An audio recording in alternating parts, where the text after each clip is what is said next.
We have lots of questions. I have a bunch in my hand. We got a bunch on the QR code. So we're going to try to do a little bit of everything right now. So, all right, let's get started because we have about 30 minutes. And so I'm going to put you guys on the spot. I do have something I want to read first. Someone gave me a note, and it says, "Thank you for hosting this important summit. I've been 100% plant-based and vegan for 22 years. I'm now 67 and healthy and thriving. God gave us plants to eat, and each animal, including humans, life. And in today's society, we can choose a diet that is healthy and kind." Amen. So that's what she wrote on there. She wanted me to share that. So she's a living proof that what you guys are sharing today actually works. All right, so guys, I know you get really excited about the questions, but we have to try to keep it short. So a minute or less, because we want to get to as many as possible, okay? All right, ready, and here we go. Creatine, is it necessary, and where do we find it? Ladies first. That's interesting. I'm sorry, I was supposed to do something. I was supposed to read the question twice. Creatine, is it necessary, and where do we find it? We have interpretation going on, so they like to hear the question 2 times. I mean, it's found in protein, and for a lot of people that work out, taking supplements and stuff, because it's going to give you energy, right? But, I wouldn't really go for supplements because, again, we focusing on whole foods, right? So when it comes to energy with exercising, make sure to eat all those complex carbohydrates. Get your glycogen stores, right, for energy. So I wouldn't really worry so much about the creatine and all the hype about it. Totally agree. All right, we're in agreement. Okay, this question is about weight gain. Is there a difference in fat stored that is gained from protein and carbs? Which one is harder to lose? I'll just say it one more time. Is there a difference in fat stored that is gained from protein and carbs? Which one is harder to lose? Basically, fat is fat. So however you get it, by eating saturated fat or too much glucose or not being active or having too much stress, then you still have to get rid of it. So there's not a big difference in how you get it. There was actually another question with this one. Is it healthy to use butter with our food? Well, I'll answer that. First of all, I don't use any oils, not even olive oil, so you know the answer now. Well, it's not healthy. It's saturated fat. It's coming from dairy. I wouldn't use it. Even if it's plant-based, it's hydrogenated oils. So these are actually trans fats. Again, so you really don't want to be adding that stuff. It's going to increase your cholesterol. It's going to just lead to health problems, especially using a lot. And just to add on, margarine, bad, butter, bad. There are some vegan spreads that help you transition from butter to nothing. If you have good bread, you really don't need anything on it.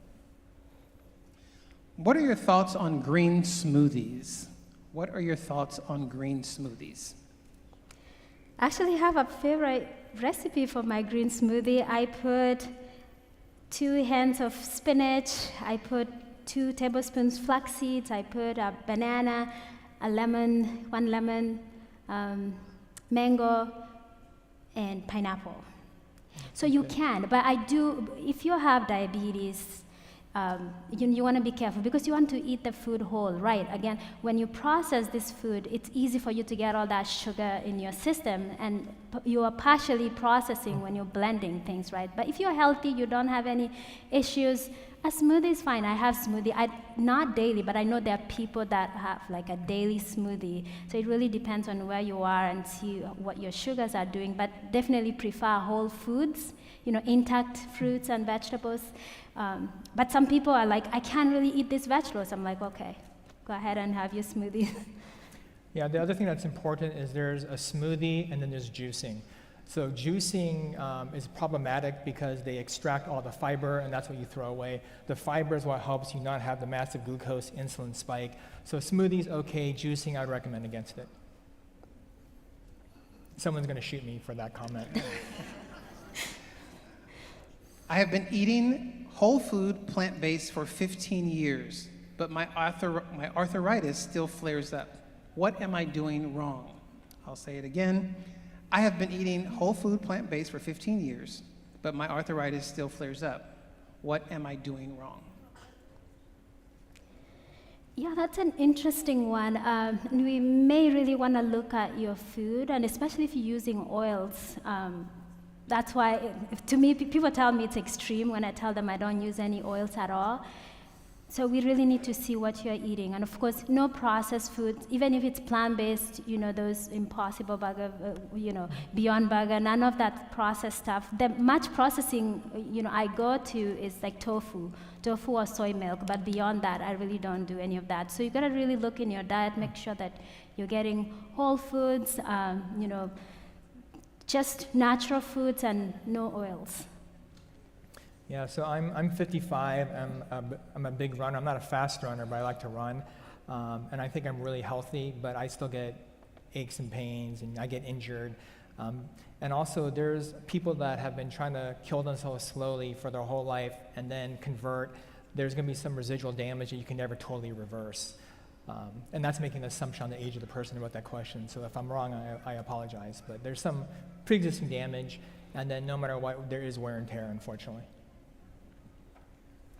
Yes, doctor, come on up. Okay. We are taking a doctoral question from the audience. I think I quickly want to add that the other thing that I think Dr. Han mentioned is that if that person is doing the right thing in terms of diet, then also look at your mobility.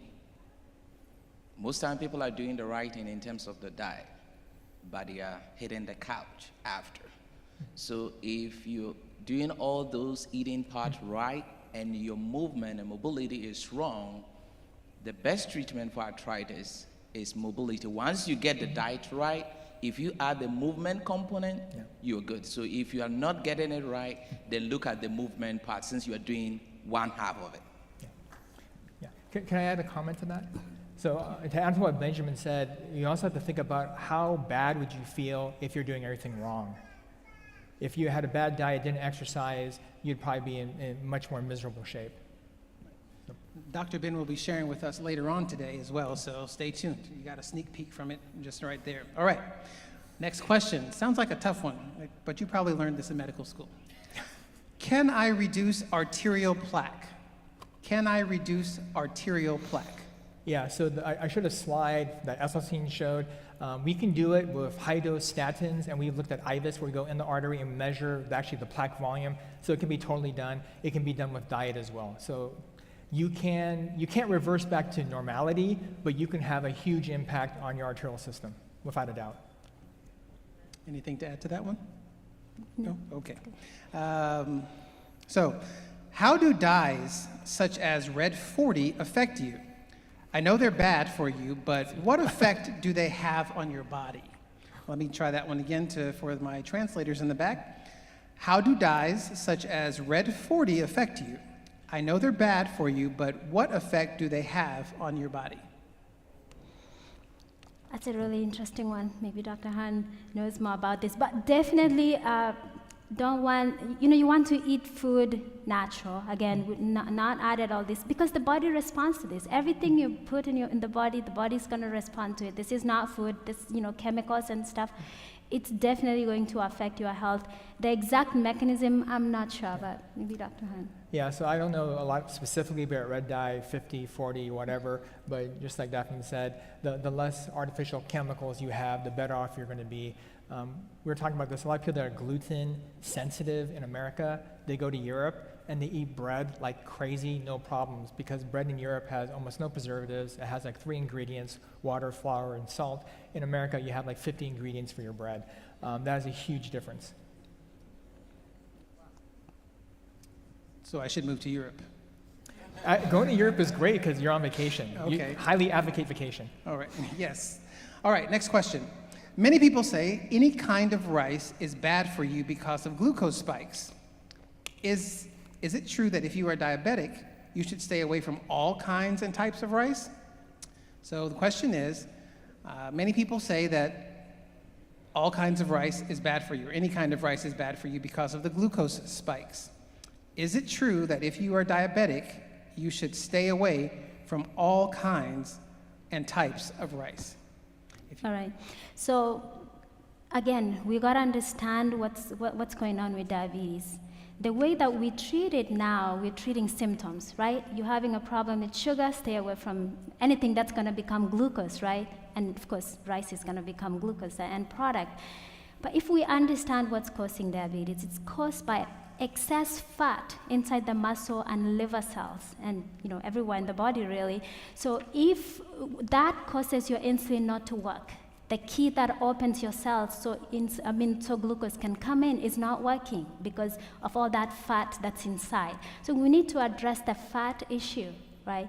And then you can tolerate the sugar, the glucose. So if we can really decrease, that's why whole food plant-based really works to reverse these diseases, because now you've decreased your fat intake so much that your insulin sensitivity becomes better and better and better, that you can eat all these foods. Right now, you're not doing rice because you're treating symptoms. We don't want to just treat symptoms. We want to get rid of the disease as much as we can by staying away from these fats. And your body will oxidize. Wherever fats that are already in your cells, it will oxidize. And then with time, and some people, it takes just few weeks, and they become insulin sensitive. Yeah, this goes back to the idea of whole foods. So white rice has the external coat removed from the rice. That's where most of the nutrients are. So if you want to have a lower insulin glucose spike and get a bunch of the nutrients, you want to have brown rice. Now, do you guys want to get confused with the next statement, or should we use the next question? Confused. Okay, so there's really good data that brown rice absorbs a ton of arsenic in the coating. So you're going to have to pick your poison here. Do you want a low-dose arsenic load, or do you want to get diabetes? Next question. Can you expound a little bit? So no, No. I'm just kidding. All right. I think in rice, are we having rice at potluck? I can't remember the menu actually. Okay. Yes, don't spoil it though. Okay. All right. We're going to pray over it and hopefully. All right. So it's a long question, but let me try and sum it up. So most exercise coaches encourage high intensity workouts. But you're saying, stay away from Gatorade, high electrolyte, things like that. What is the alternative to if you're using a lot of energy, you're exercising, how can you refuel? Yeah, so generally, like I mentioned, if you're not doing anything more than 90 minutes, you probably do not need any fueling during the thing. I think I read this question. There is a vegan alternative for electrolyte solution. It's called Tailwind. I make no money from Tailwind, but it has no dyes. It's no matter what flavor it is, it's clear. That's something you may want to consider if you want to be vegan, as healthy as possible, and you're doing something that's like 2 hours long, half marathon, full marathon.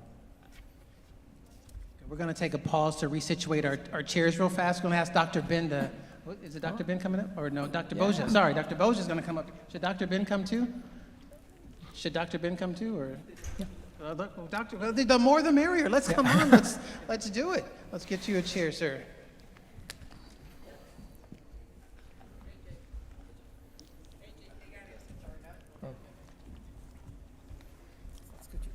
Okay. Yeah, no problem.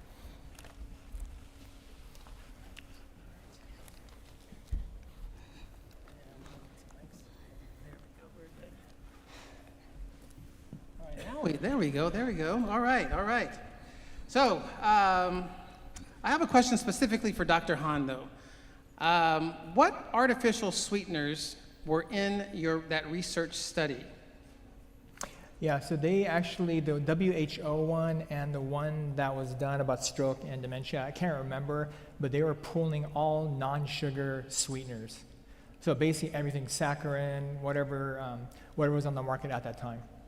And there was a part 2 on here about Stephen monk fruit. Stevia and monk fruit. Stevia and monk fruit, okay. Actually, Daphne, that's probably a better question for you.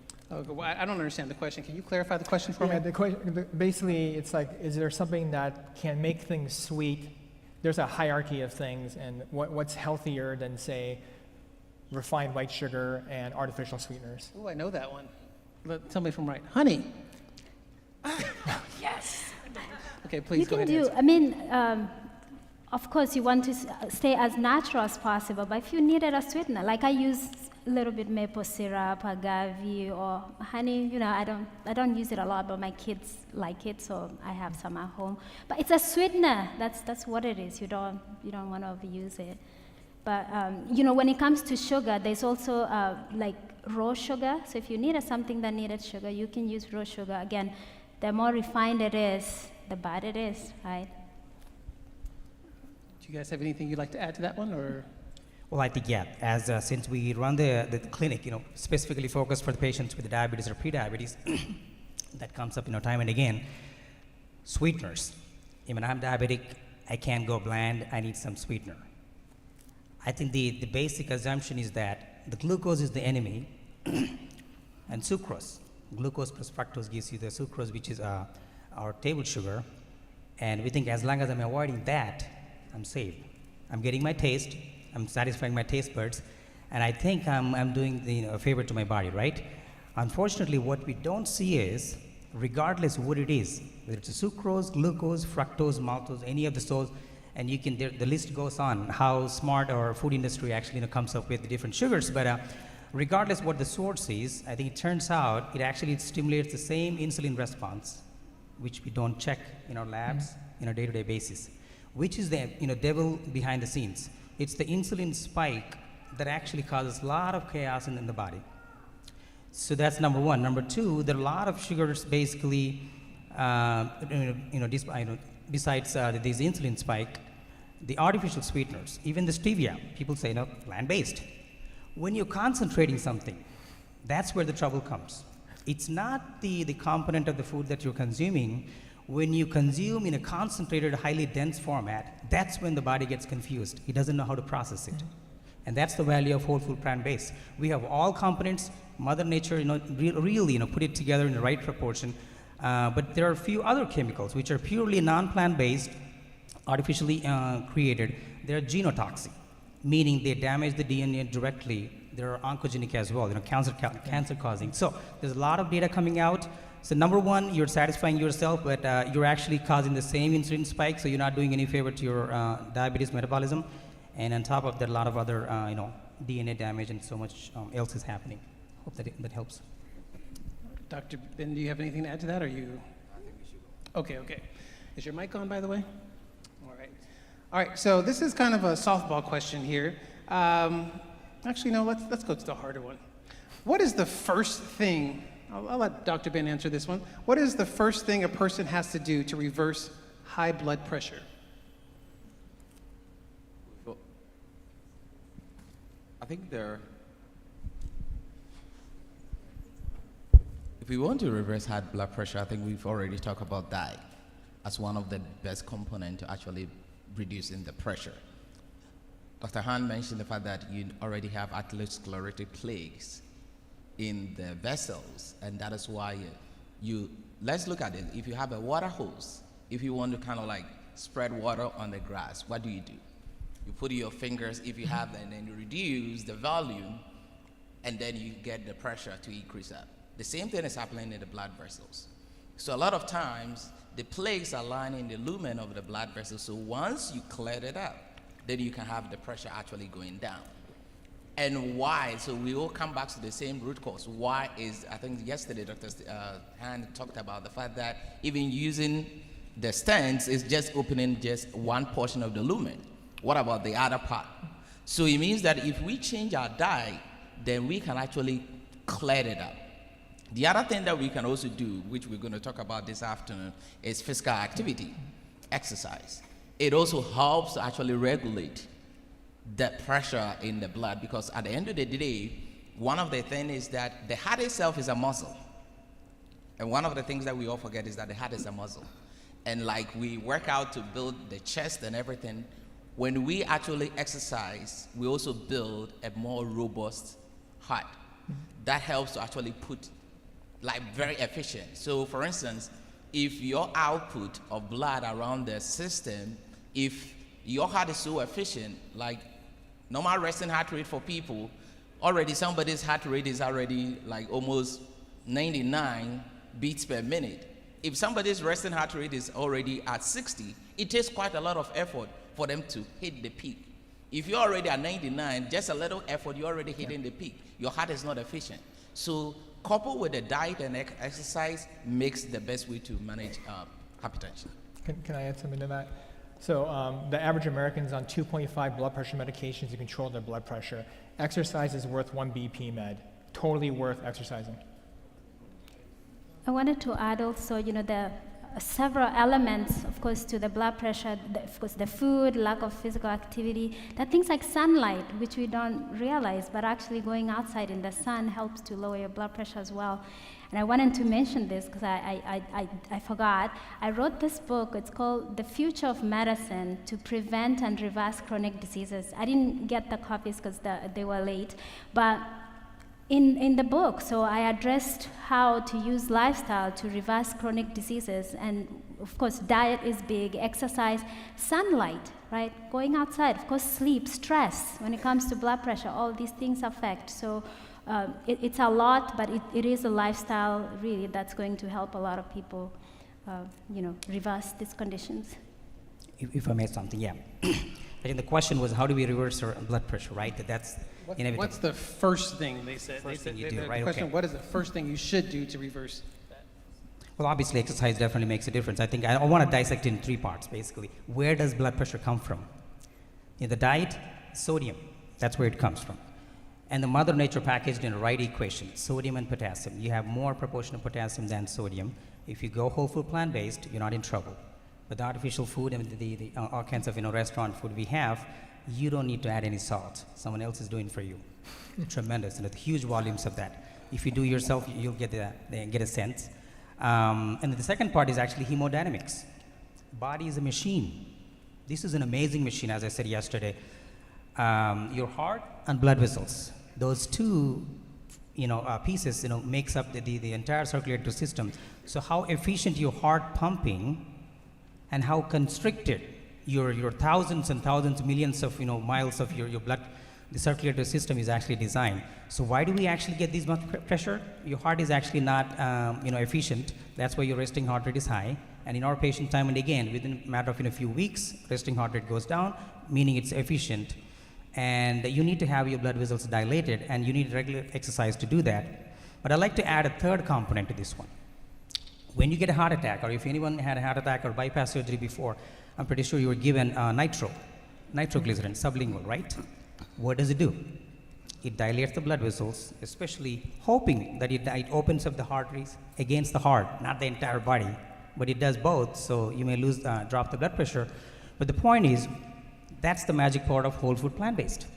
We have more nitrates in the plants, both in animal kingdom, animal foods and plant food.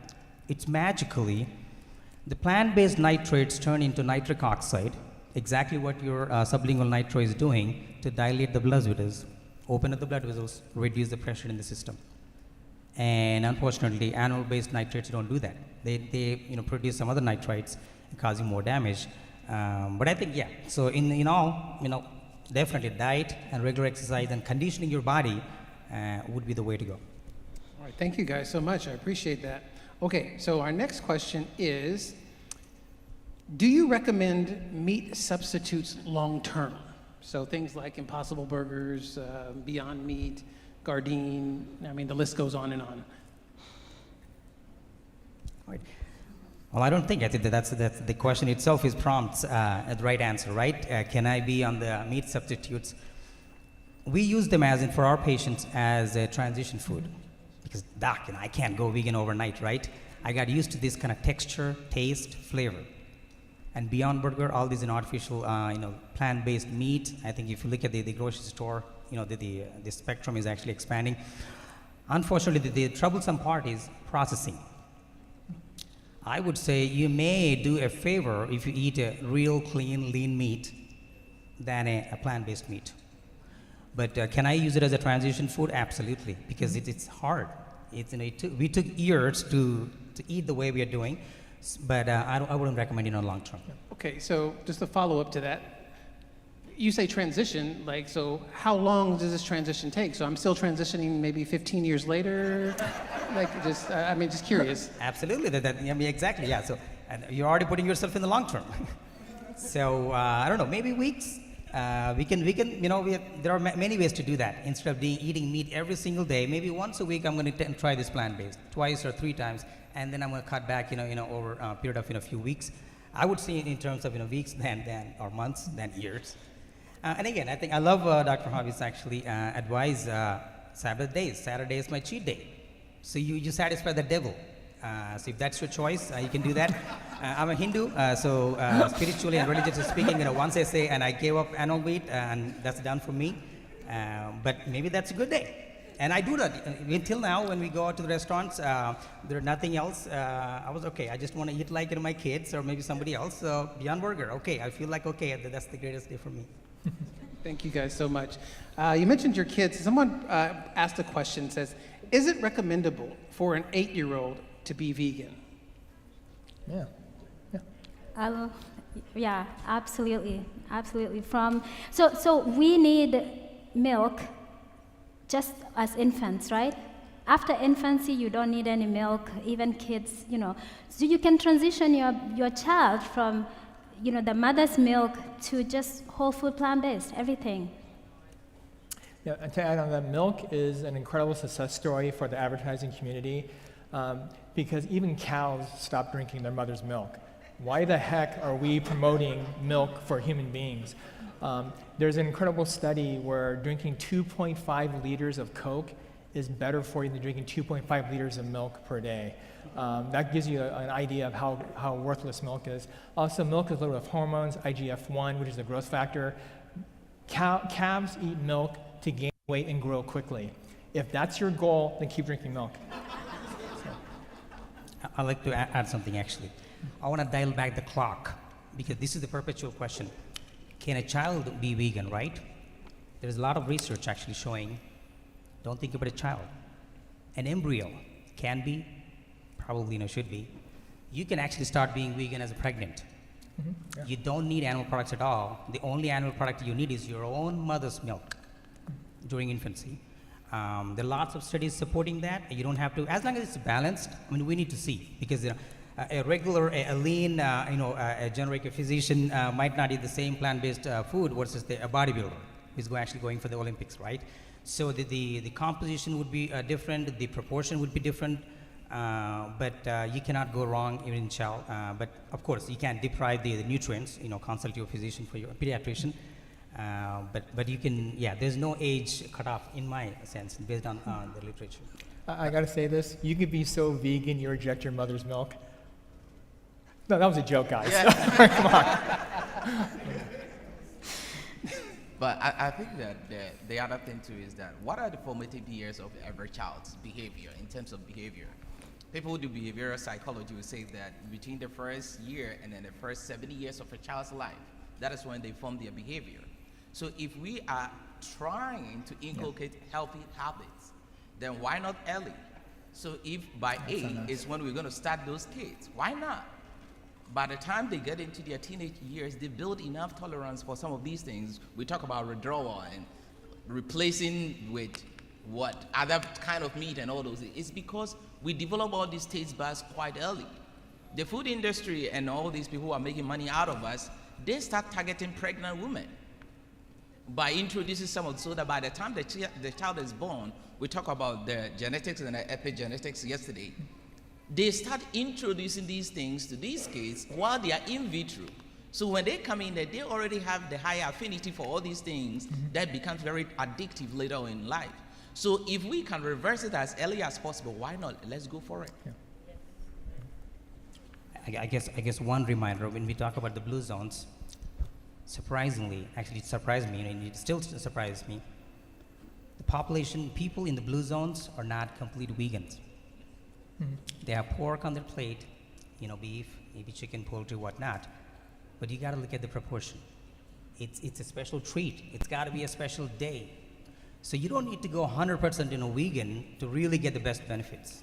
It's how, end of the day, all this discussion is actually taking back to what we used to eat and how we used to eat. That's all it is. Thank you. We are quickly running out of time, so I'm going to get our last question, which isn't our last question, but it's the last one we're going to ask right now. It's kind of an easy one. What do you think about fasting? Obviously, I love fasting. The only thing I like more than fasting is breaking my fast, because then I get to eat. But there's a bunch of health benefits, and as far as implementing it, it's probably the easiest strategy to decrease calorie intake. I wanted to say, the term intermittent fasting has been, it's popular out there, but it's actually something we should naturally do. We shouldn't be eating late at night and all these things. So for me, like every day, I try to make sure that I don't eat for 12, 13 hours, right? My last meal, like 5, 6 p.m., and then I don't eat until the next day at 7. So this is something we should, do. And of course, you can do more fasting. It's really good for our body. But every day, we should also not be, continuously eating until bedtime and, all these things. Yeah, obviously, the fasting is everywhere. So it is a real thing. It's nothing new to the human civilization. It's been out there for thousands of years. Fasting helps with diabetes, blood pressure, obesity, cancer, inflammation across the board. How you do it, and when you do it, that's a separate question. But I do fast as well. So I enjoyed it. I enjoyed it, completing 5,000 hours of my intermittent fasting. And I cannot, tell you how much benefit I enjoyed. I think, Dr. Allen, you already mentioned that in your last presentation, the incredible benefit of intermittent fasting and all of that. Even for faith-based people, I know a lot of us here, it even helps your spirituality. And then when we talk about lifestyle medicine, even spirituality is part of it. So in addition to the health benefit, you're also getting yourself connected with a higher being through that. So fasting is another great alternative to actually helping us mitigate some of these comorbidities that we're talking about. Thank you guys so very much for all of your questions. We're going to take a break at this particular time, and we're going to restart at 11:40-ish. Might be 30 seconds late, I don't know. Again, restrooms are right out those doors. If they are full, you can continue walking. There's a hallway you can go down to the right, and there are more restrooms there. But we will start our next session in approximately 9-10 minutes.